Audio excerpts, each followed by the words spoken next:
오늘 우리에게 주시는 하나님의 말씀은 이사야서 1장 1절에서 9절까지의 말씀입니다.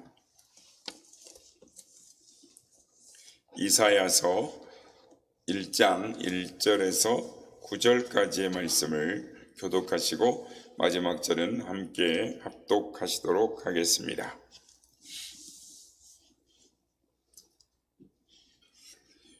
유다 왕 우시아와 요담과 아하스와 히스기야 시대에 아모스의 아들 이사야가 유다와 예루살렘에 관하여 본 계시라.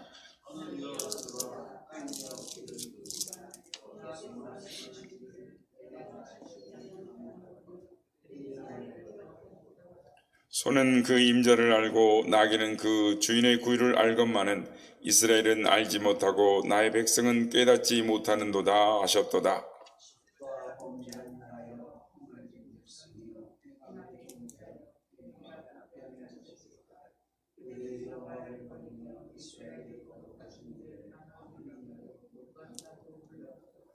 너희가 어찌하여 매를 더 맞으려고 패역을 거듭하느냐? 온 머리는 병들었고 온 마음은 피곤하였으며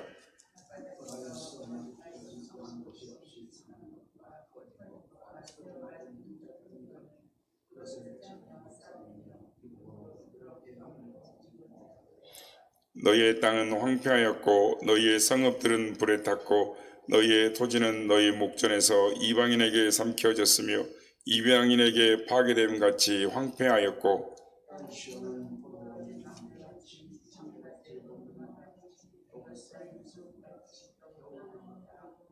다 같이요. 만군의 여호와께서 우리를 위하여 생존자를 조금 남겨두지 아니하셨다면 우리가 소돔 같고 고모라 같았으리로다. 아멘. 할렐루야. 오늘도 우리 예배 가운데 함께 하신 주님을 찬양합니다. 그리고 새벽을 깨워 기도의 향연으로 나오신 모든 성도님들께 하나님의 은혜와 평강이 함께 하시길 기원 드립니다. 오늘부터 이사야서를 묵상함으로 은혜를 받고자 합니다. 성경에서 가장 제일 이 장수가 많은 책으로는 이사야서라고 할 수 있습니다. 그리고 분량상으로는 이 에레미야서가 이 두께, 그러니까 분량으로는 에레미야서가 맞는데, 그래서 이 대선지서는 이 분량이 많은 선지서를 대선지서라 그럽니다. 그러니까 선지자가 대선지자가 아니라 분량이 많아서 대선지서, 소선지서 이렇게 합니까? 그러니까 말라기 같은 경우는 4장이죠. 그래서 작은 장 같은 호세아서 같은 13장이 작은 분량이 작아서 소선지서라고 말을 하고 이 분량이 많은 선지서는 대선지서라고 합니다. 그래서 오늘은부터 조금 양이 많지만 이 장별로 살펴보면서 이 이사야 선지서를 묵상함으로 은혜를 받고자 하는 것입니다.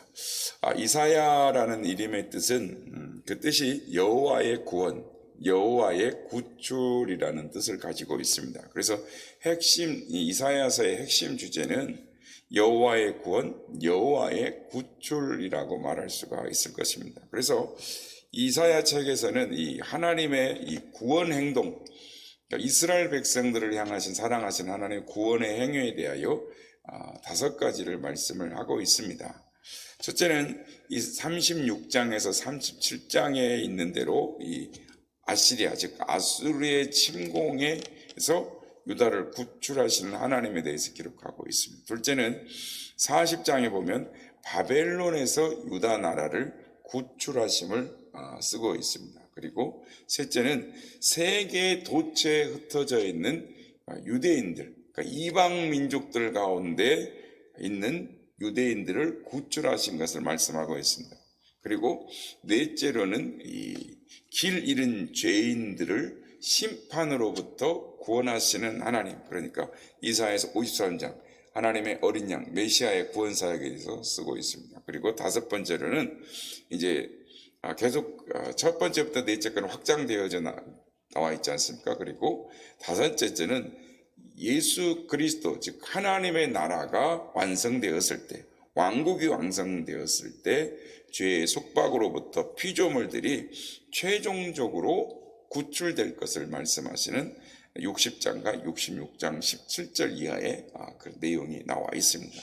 이렇게 해서 이사야서의 주제는 하나님의 구원하심, 하나님에 의한 구원에 대해서 말씀을 하고 있습니다. 그래서 이사야서는 예수 그리스도의 메시아의 사역과 밀접하게 연관되어 있는 이 구약의 복음서다라고 할 수가 있겠습니다. 이사야에게 두 아들이 있었습니다. 그 아들의 이름은 첫째는 마엘살랄 아스바스와 둘째는 스알 야숲이라는 두 아들이 있습니다. 그래서 첫째 아들의 이 이름 마엘살랄 아스바스는 재빨리 약탈함, 신속히 전리품을 차지함이라는 뜻을 가지고 있습니다. 그리고 이 스알 야숲이라는 뜻은 남은 자가 돌아온다라는 뜻이 있습니다. 그래서 이 두 아들의 이름도 이사야의 예언 속에서 중요한, 즉 두 가지의 주제, 이스라엘의 심판과 이스라엘의 회복을 말씀을 하고 있는 것입니다. 이사야는 이 주전 739년, 그러니까 우시야 왕이 죽던 해, 그러니까 이사야서 6장 1절에 보면 나오는 것처럼 그의 사역을 하나님께로부터 이 부름을 받습니다. 그래서 이사야는 유대 왕이었던 우시야의 죽던 해로부터 시작해서 요담과 아하스와 히스기야까지, 그러니까 680년까지인데 약 한 59년 동안 선지자 사역을 감당했던 것으로 성경은 살펴볼 수가 있습니다.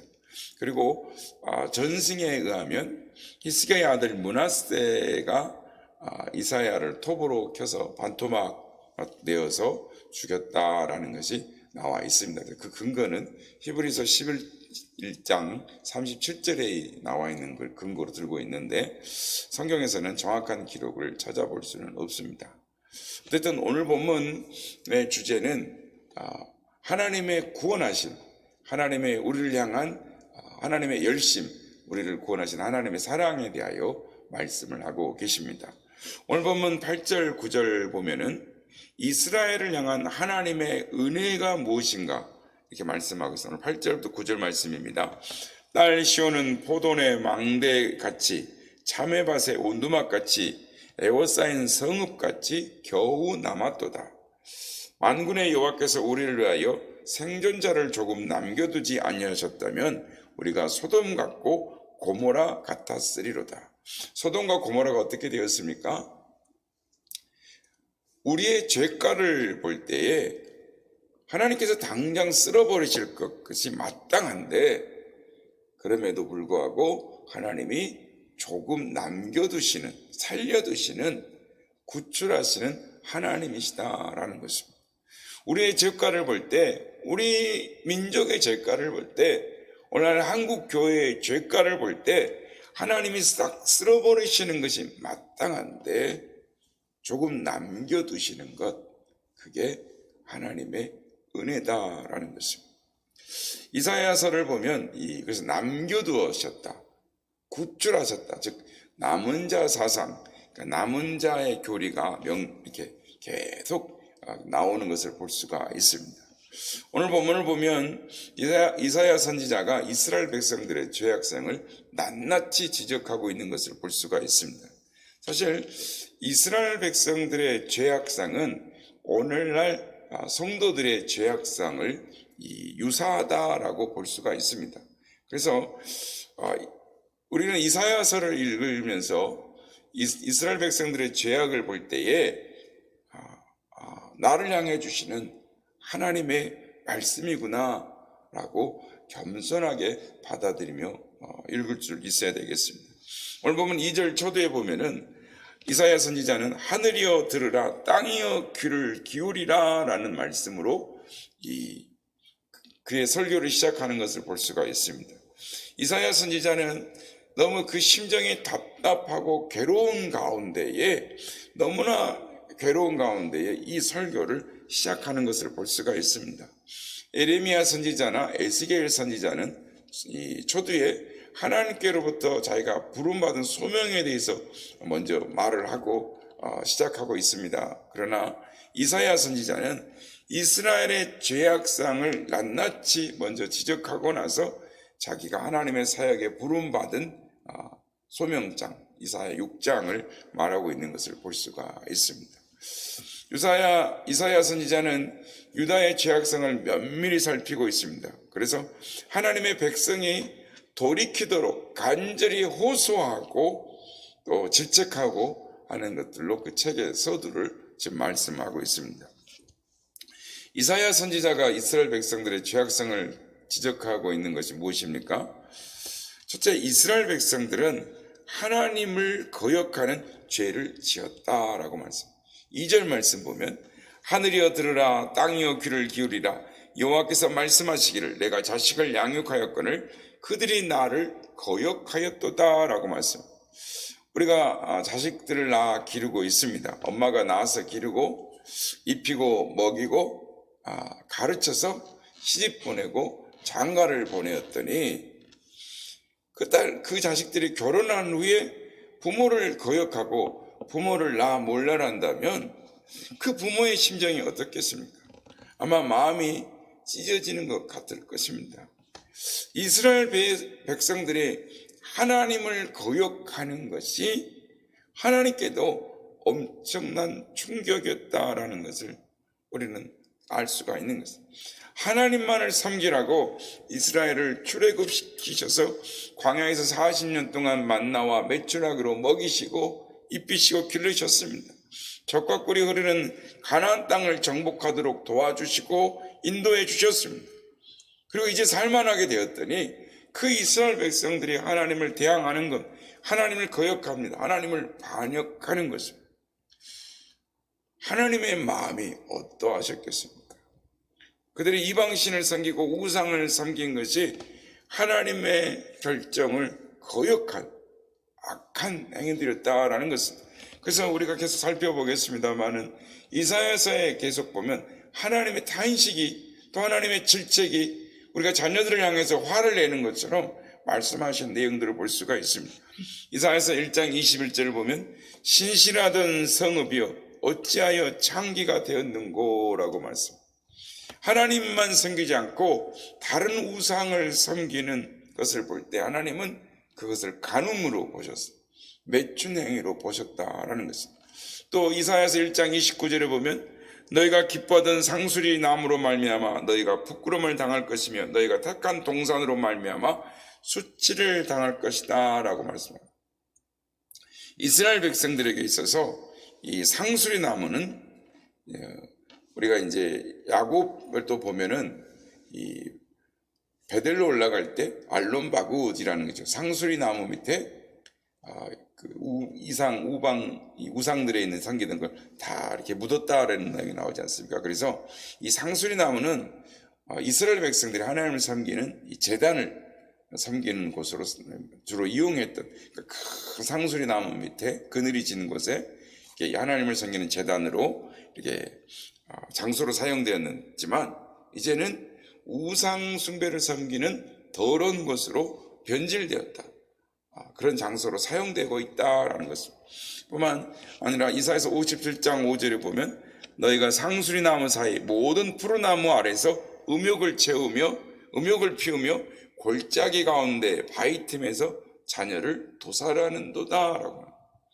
이스라엘 백성들이 푸른 나무 숲속에서 산당을 만들고 또 산당 안에 있는 창기들을 찾아가서 부도덕한 행위를 하고 그의 자녀들을 계속 이 불 속으로 던져서 죽이는 이 몰록에게 죽이는 지난번에 한번 살펴봤죠. 이 아수르의 신 몰록 그렇게 쇠로리 판이 나와 있으면 달고 가지고 빨갛게 철판이 달궈지면 거기다가 이 신생아 아기들을 던져서 이 불을 태우러 죽이는 그런 악행을 저질렀습니다. 그리고 벼랑 아래나 돌 또는 매끄러운 돌 옆에 우상을 세워 섬겼다라는 것입니다.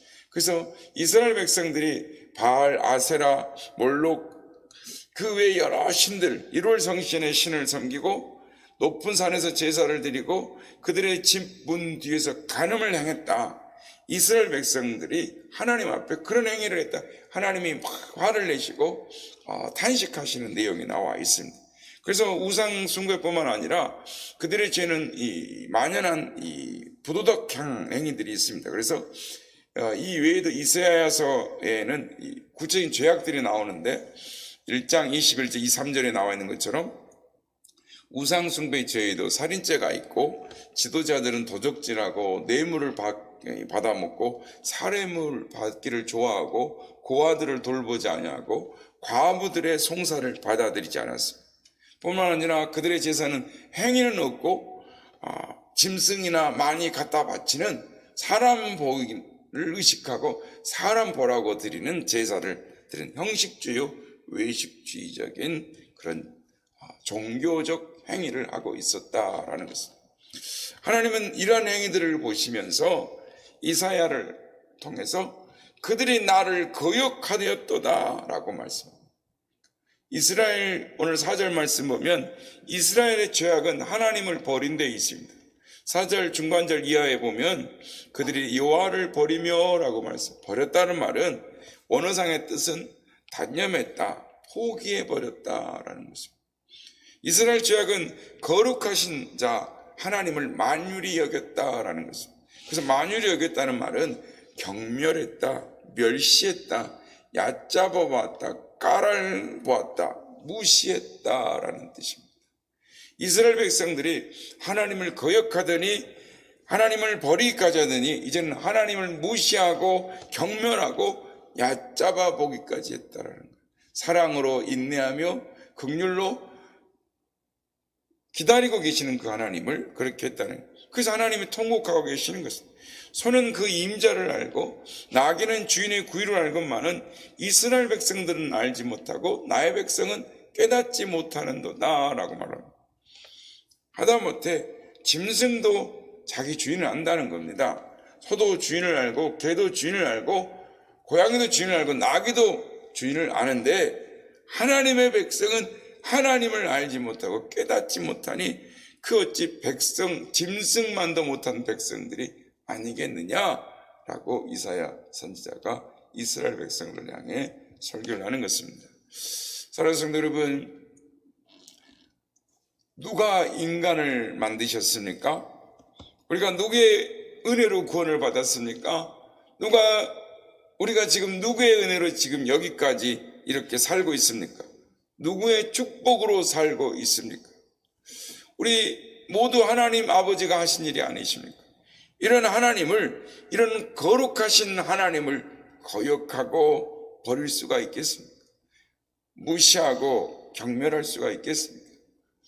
우리 안에 그런 것이 없지 않는지 우리는 우리 자신을 돌아보아야 하는 것입니다.